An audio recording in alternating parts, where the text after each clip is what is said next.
Viewers, आप सभी का कैमूर क्यूज में स्वागत है। आज हम लोग हिस्ट्री और बायोलॉजी के बारे में चर्चा करेंगे। चलिए आप लोग बताइएगा कि मेगास्थनीज ने भगवान शिव को कौन सी संज्ञा से मतलब कि उनका नाम रखा था। शिव का क्या नाम रखा था मेगास्थनीज ने? डायोनिसियस। क्या नाम था?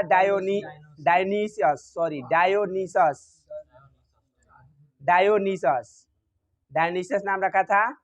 लिंग पूजा का प्रथम स्पष्ट उल्लेख किस पुराण में मिलता है? मत्स्य पुराण में। सबसे प्राचीन पुराण कौन सा है? मत्स्य पुराण है।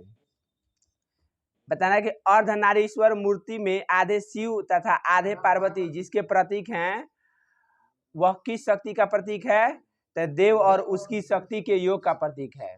देव और उसके शक्ति के योग का प्रतीक है। दक्षिण भारत में शैव आंदोलन में किसकी प्रमुख भूमिका रही थी? किन संतों की? नैनार संतों की। नैनार संतों की संख्या कितनी बताई गई है? 63। एक संप्रदाय के रूप में शैव धर्म का प्रारंभ जो है किस काल में हुआ था? शुंग या सातवाहन काल में। शुंग या सातवाहन काल में। बताना है कि भागवत धर्म का प्रतीक किसे माना जाता है? मतलब कौन भगवान थे भागवत धर्म में? कृष्ण भगवान थे। कृष्ण बताए किस ग्रंथ में सर्वप्रथम देवकी के पुत्र कृष्ण का वर्णन किया गया है? किस उपनिषद में बताइए? छांदोग्य उपनिषद में। छांदोग्य उपनिषद में। भागवत संप्रदाय के विकास का श्रेय जो है किन शासकों को जाता है? मतलब किन शासकों के संरक्षण में भागवत धर्म का उदय बढ़िया अच्छा से हुआ? तो गुप्त शासकों के समय में। नेक्स्ट बताना है कि कर्म का सिद्धांत किस धर्म से संबंधित है? मीमांसा से है। कर्म का सिद्धांत जो है किस धर्म से संबंधित है? मीमांसा से है। मीमांसा धर्म के संस्थापक कौन थे? जैमिनी। अवतारवाद का सर्वप्रथम उल्लेख किस ग्रंथ में मिलता है? तो यह श्रीमद् भागवत गीता में। अवतारवाद का जो है उल्लेख किस ग्रंथ में मिलता है? तो श्रीमद् भागवत गीता में। बताना है कि भागवत संप्रदायों में भक्ति के रूप में संख्या कितनी थी?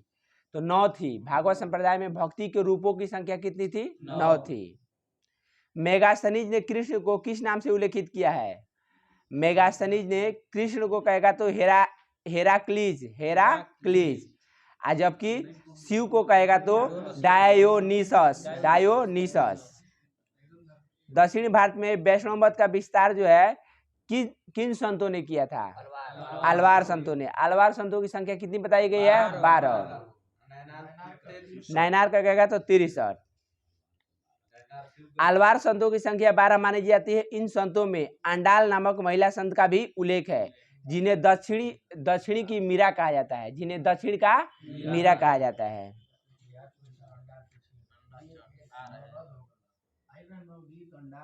नेक्स्ट बताना है कि मगध साम्राज्य के वास्तविक संस्थापक कौन थे? बिंबिसार थे। प्रथम मगध साम्राज्य का उत्कर्ष जो है किस सदी में हुआ था? शताब्दी में? तो ईसा पूर्व की 6ठी शताब्दी में। ईसा पूर्व के 6ठी शताब्दी। 543-44 में है तो 6ठी शताब्दी हो जाएगा ना, 500 प्लस हो गया। नेक्स्ट बताना है कि गोदावरी नदी के तट पर स्थित महाजनपद का क्या नाम था? अस्मक या पोटली था ना। दक्षिण भारत का यह एकमात्र जनपद था, महाजनपद था। नंदवंश के पश्चात मगध पर किस राजवंश ने शासन किया था? मौर्य वंश ने। नंदवंश का अंतिम शासक कौन था? घनानंद। मौर्य वंश कहेगा कि मौर्य वंश का अंतिम शासक कौन था? बृहद्रथ था। मौर्य वंश के संस्थापक कौन था? चंद्रगुप्त मौर्य। गुप्त वंश के संस्थापक श्रीगुप्त। पाटलिपुत्र को किस शासक ने सर्वप्रथम अपनी राजधानी बनाया था? उदयन ने बनाया था। पाटलिपुत्र को किस शासक ने पाटलिग्राम के नाम से स्थापना किया, उसको राजधानी बनाया था? पाटलिपुत्र को किस शासक ने सर्वप्रथम अपनी राजधानी? उदयन। नेक्स्ट है सिकंदर के आक्रमण के समय उत्तर भारत में नंदवंशीय शासक कौन शासन कर रहा था? घनानंद कर रहा था। सिकंदर के समय में घनानंद कर रहा था। ठीक है। गौतम बुद्ध के समय प्रसिद्ध वैद्य जीवक को किसने अपने दरबार में स्थान प्रदान किया था? किस शासक ने? बिंबिसार ने। बिंबिसार जो है किस वंश का शासक था? हर्यक वंश का था। जबकि बिंदुसार कहेगा तो मौर्य वंश का शासक था। बिंदुसार किसका पुत्र था? चंद्रगुप्त मौर्य का पुत्र था। अगर कहेगा कि अशोक के पिता कौन थे तो बिंदुसार थे। सिकंदर एवं पोरस की सेनाओं के मध्य किस नदी के तट पर युद्ध हुआ था? झेलम नदी, जिसे हम लोग हाइडेस्पिज या बिसत्सा के नाम से भी जानते हैं। झेलम नदी पर लड़ा गया था। ठीक है। किस शासकों को परशुराम का दूसरा अवतार कहा जाता है? किन शासकों को परशुराम का दूसरा अवतार शासक बताना है तो महापद्यम नंद को, महापद्यम नंद को बताया जाता है। चलिए बताइए आप लोग, 16 महाजनपदों का उदय जो है बौद्ध धर्म के किस निकाय से है? अंगुत्तर निकाय से। जबकि अगर कहेगा कि जैन धर्म में किस निकाय से है तो भगवती सूत्र से है। 16 महाजनपदों का जो उदय है अगर जैन धर्म कहेगा तो भगवती सूत्र से हो जाएगा। नेक्स्ट बताना है कि 16 महाजनपदों में अंग की राजधानी जो कहाँ थी? अंग चंपा थी। मगध की राजधानी कहेगा तो गिरिब्रज या राजगिरी। मल की राजधानी मल की कुशावती। ठीक है, मल की कुशावती या कुशीनेरा हो जाएगा। ठीक है। चलिए बताइए नेक्स्ट, काशी की राजधानी कहाँ थी? वाराणसी हो जाएगा। कौशल के कहेगा तो श्रावस्ती, अयोध्या, फैजाबाद। नेक्स्ट है पांचाल की राजधानी, पांचाल में उत्तरी पांचाल का कहेगा तो अहिछत्र और दक्षिणी पांचाल का काम्पिल्य। पांचाल में उत्तरी पांचाल कहेगा तो अहिछत्र और दक्षिणी पांचाल काम्पिल्य। कुरु महाजनपद की राजधानी कहाँ थी? इंद्रप्रस्थ थी, जो कि वर्तमान मेरठ और दक्षिणी पूर्व हरियाणा है। बज्जी कहेगा तो इसकी राजधानी कहाँ थी? विदेह या मिथिला। बज्जी का कहेगा तो विदेह या मिथिला। मत्स्य की राजधानी कहाँ थी? विराटनगर, वर्तमान जयपुर हो जाएगा। वत्स की राजधानी कहाँ थी? वत्स की कौशाम्बी, वर्तमान इलाहाबाद और बांदा प्रदेश हो जाएगा। सूरसेन के कहेगा तो सूरसेन जो मथुरा हो जाएगा। सूरसेन की राजधानी मथुरा। चेदी की राजधानी, चेदी की शक्तिमती हो जाएगा। चेदी की शक्तिमती हो जाएगा। अस्म की राजधानी कहेगा तो पोटली या पोतन हो जाएगा। अवंती की राजधानी बोलिए। अवंती में है उत्तरी अवंती का उज्जैन है, दक्षिणी अवंती का कहेगा तो माहिष्मती हो जाएगा। अवंती में उत्तरी अवंती का उज्जैन और दक्षिणी अवंती का माहिष्मती। नेक्स्ट बताना है गांधार की राजधानी कहाँ थी?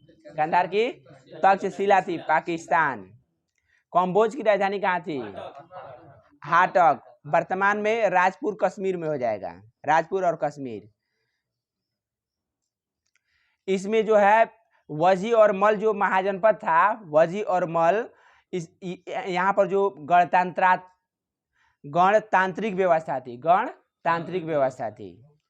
हर्यक वंश का अंतिम शासक कौन था? नागदशक होगा। हर्यक वंश का अंतिम शासक नागदशक। उज्जैन का प्राचीनतम नाम क्या था? अवंतिका। उज्जैन का प्राचीनतम नाम अवंतिका। सिकंदर की मृत्यु कहाँ हुई थी? बेबीलोन में 323 ईसा पूर्व। भारत विजय का अभियान जो है सिकंदर ने कब लाया था? 326 ईसा पूर्व में। ग्रीक लेखकों ने किस शासक का उल्लेख अग्रमीज एवं जैंद्रमीज के नाम से भी किया है? तो घानानंद का उल्लेख। ग्रीक लेखकों ने किस शासक का उल्लेख अग्रमीज एवं जैंद्रमीज के नाम से किया है? घानानंद का। चलिए बताइए सिकंदर के समकालीन यूनानी लेखकों में बताना है कि इसके साथ आए महत्वपूर्ण जो सेनानायक या लेखक थे। तो आस्ट्रोबुलस कौन सा मंत्री था? आस्ट्रोबुलस, सॉरी यह लेखक थे। आस्ट्रोबुलस हो गया, अनसिक्रिटस हो गया और निरियाकस, जिसमें निरियाकस जल सेनापति था। निरियाकस जो था वह जल सेनापति था। सिकंदर के जहाजी बेड़े का क्या था? एडमिरल था। और आनोसिक्रिटस जो है ना, यह जहाजी बेड़े का चालक था, पायलट था। आस्ट्रोबुलस है, यह एरियन एवं प्लूटार्क में अपने रचनाओं के आधार पर बताया था। मतलब यह लेखक था। आस्ट्रोबुलस क्या था? यह लेखक था। और आनेसिक्रिटस जो है ना, सिकंदर का जीवनी लिखा है। आनेसिक्रिटस जो है सिकंदर का जीवनी लिखा है। आरिस्टोबुलस जो है सिकंदर का जो मान लीजिए कि युद्ध का जो इतिहास था उसको वर्णन किया है आरिस्टोबुलस ने। नेक्स्ट बताना है चाणक्य के बचपन का नाम बोलिए। ठीक है, विष्णुगुप्त हो जाएगा। चाणक्य का कौटिल्य भी बोला जाता है। तो बताइए कि आधुनिक भारत का मैकियावेली किसे कहा जाता है? चाणक्य को। ठीक है, मैकियावेली या चाणक्य को, सॉरी चाणक्य को कहा जाता है आधुनिक भारत का मैकियावेली। द प्रिंस पुस्तक किसने लिखा है? मैकियावेली। प्रिंसिपिया पुस्तक किसने लिखा है? न्यूटन ने। सैंड्रोकोटस के नाम से चंद्रगुप्त मौर्य की पहचान जो है किसने किया था? विलियम जोन्स ने। सैंड्रोकोटस के नाम से चंद्रगुप्त मौर्य की पहचान किसने किया था? विलियम जोन्स ने। चंद्रगुप्त मौर्य का विशिष्ट रूप से वर्णन किसके ग्रंथ में हुआ है? हाँ, विशाख दत्त द्वारा रचित जो है ग्रंथ उसमें हुआ है, मुद्रा राक्षस में। चंद्रगुप्त मौर्य का जो विशिष्ट वर्णन है वह मुद्रा राक्षस में किया गया है, जो कि विशाख दत्त द्वारा वर्णित है। बताइए कि बुलंदी बाग नामक प्राचीन स्थान कहाँ स्थित है? बुलंदी बाग जो है नामक प्राचीन स्थान यह पाटलिपुत्र में है। मैकियावेली के प्रसिद्ध ग्रंथ द प्रिंस की तुलना किसके रचना से की जाती है? कौटिल्य के अर्थशास्त्र से। मैकियावेली की प्रसिद्ध ग्रंथ द प्रिंस की तुलना किससे की जाती है? तो कौटिल्य के अर्थशास्त्र से। पाटलिपुत्र में स्थित चंद्रगुप्त का महल जो है किससे निर्मित था? लकड़ी का था। ठीक है। कुम्हारार नामक स्थल से किस प्राचीन नगर के अवशेष प्राप्त हुए हैं? पाटलिपुत्र के अवशेष प्राप्त हुए हैं। नेक्स्ट बताना है कि सैंड्रोकोटस, चंद्रगुप्त मौर्य और सिकंदर महान की भेंट का उल्लेख जो है किसने किया था? एक तो लेखक है। सैंड्रोकोटस और सिकंदर महान की भेंट का उल्लेख जो है किसने किया था? तो जस्टिन ने किया था। जस्टिन। मालवा, गुजरात और महाराष्ट्र को किस शासक ने पहली बार जीता था? चंद्रगुप्त मौर्य ने।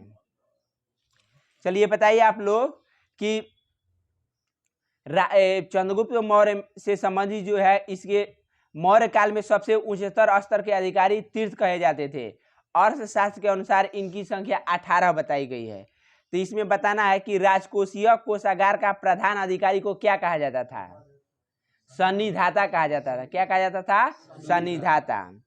इसके बाद है राजस्व विभाग का सर्वोच्च अधिकारी यानी वित्त मंत्री था, उसे क्या कहा जाता था?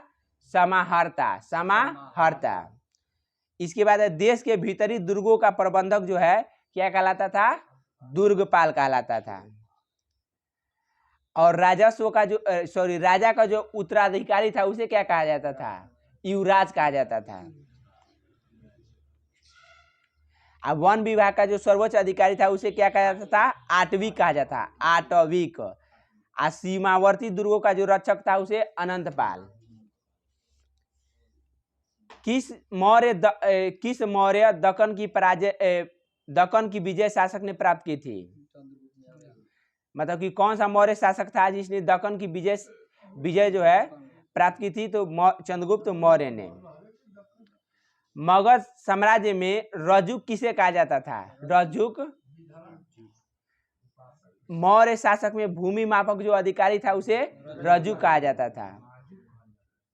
अमाजू जो था ना वह अविवाहित महिला को कहा जाता था।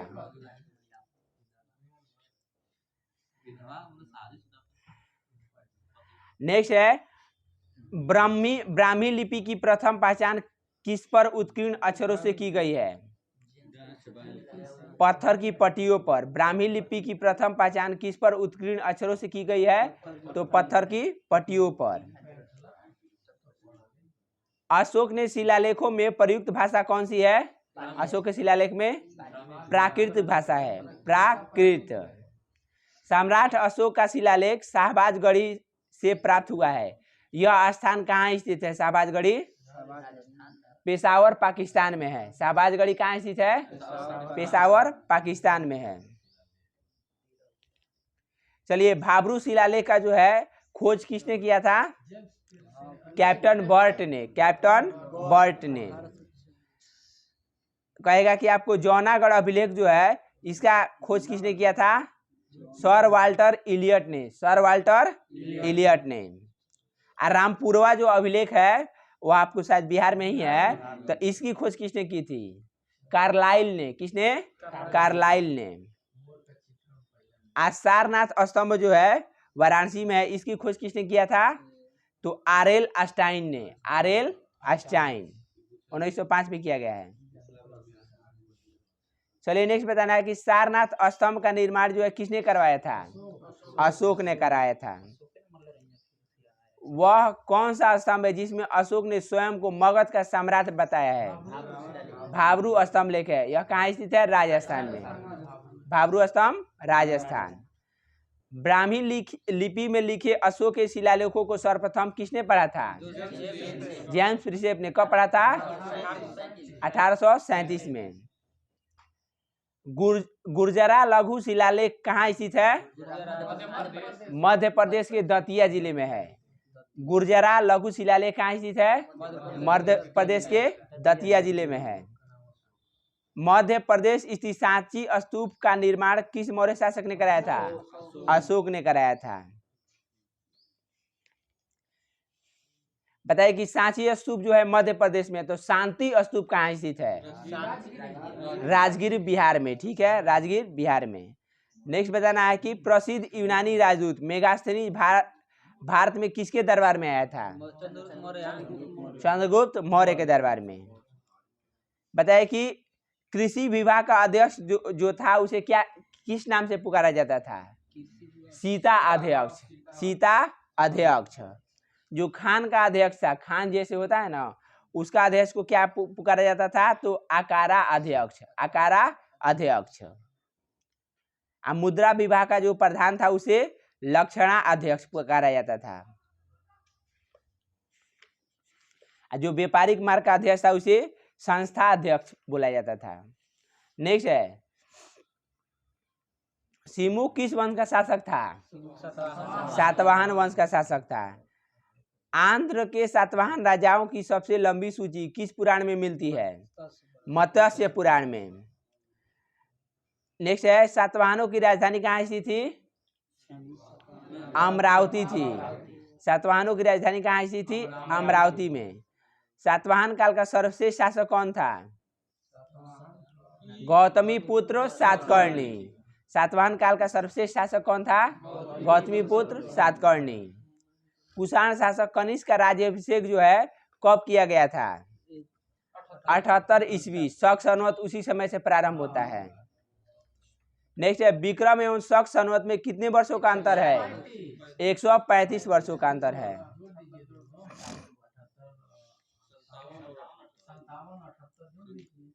शुंग वंश के बाद किस वंश ने भारत पर राज किया था?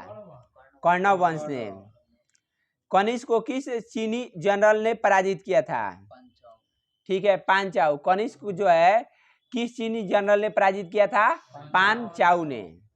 नेक्स्ट है, किस वंश के साम्राज्य की सीमाएं भारत के बाहर तक फैली हुई थी? कुषाण वंश के। कुषाण वंश के संस्थापक कौन था?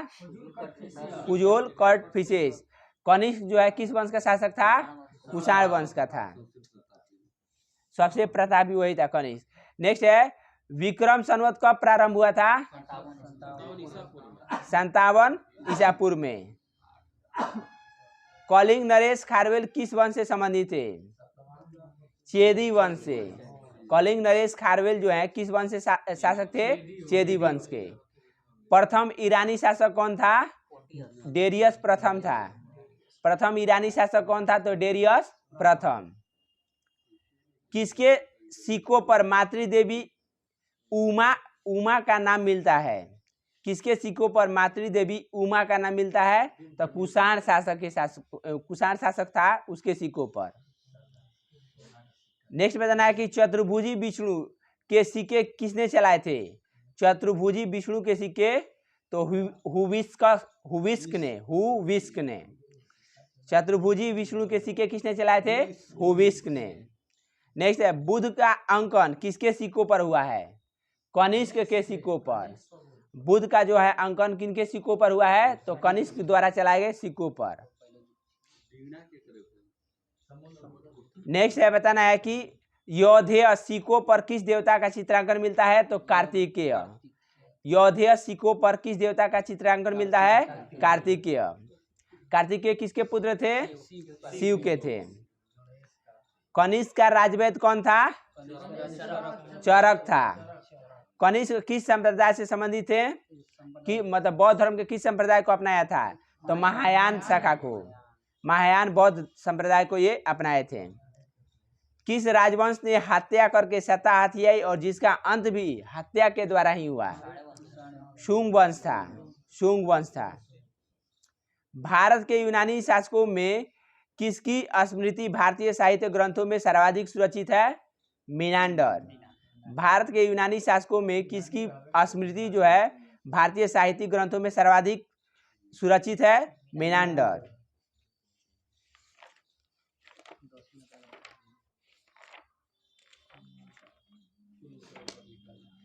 चलिए नेक्स्ट बताना है आप लोगों को 73वां संवैधानिक संशोधन किससे संबंधित है?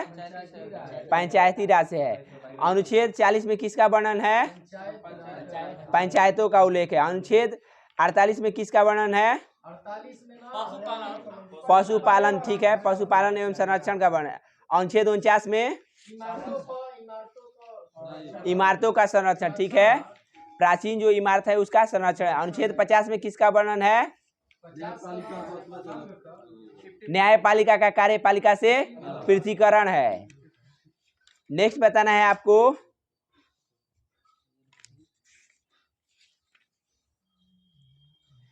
श्वसन में बाहर निकाली गई वायु में CO2 का लगभग जो है कितनी मात्रा होता है? जब हम लोग 4%। बहुत अच्छे।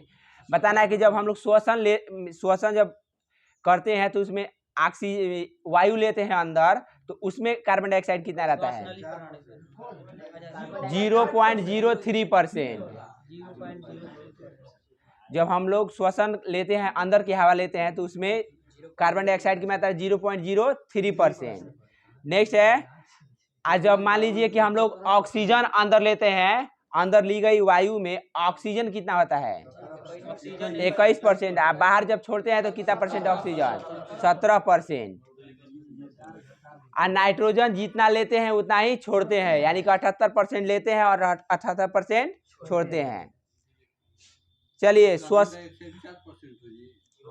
हाँ, कार्बन डाइऑक्साइड बाहर निकाली गई वायु में जो है 4% हो जाएगा। बताइए कि शीत निद्रा के दौरान मेढक किस अंग से श्वसन करता है? केवल त्वचा से हो जाएगा। जमीन के भूमि के अंदर जब रहता है मेढक शीत निद्रा में, तो किससे? त्वचा से।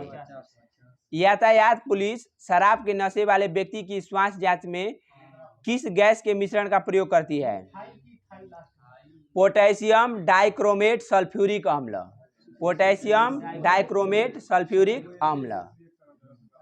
चलिए, श्वसन में रुधिर का कौन सा घटक O2 का अवशोषण करता है?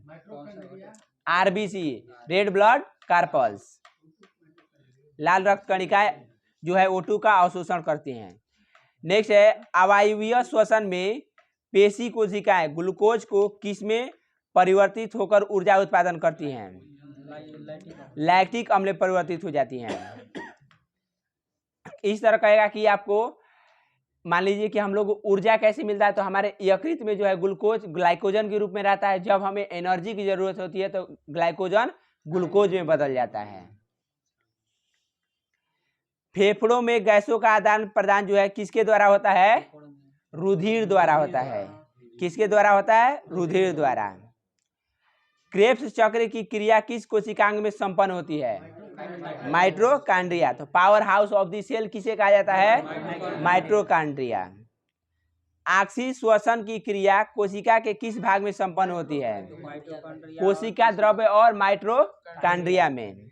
नेक्स्ट बताना है, श्वसन द्वारा उत्पन्न ऊर्जा का संचय किस रूप में होता है?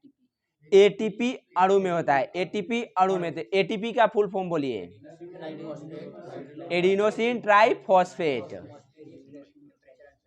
नेक्स्ट बताना है कि पहाड़ों पर रहने वाले एक व्यक्ति में RBC की संख्या बढ़ जाती होती है, यानी कि बढ़ जाएगी।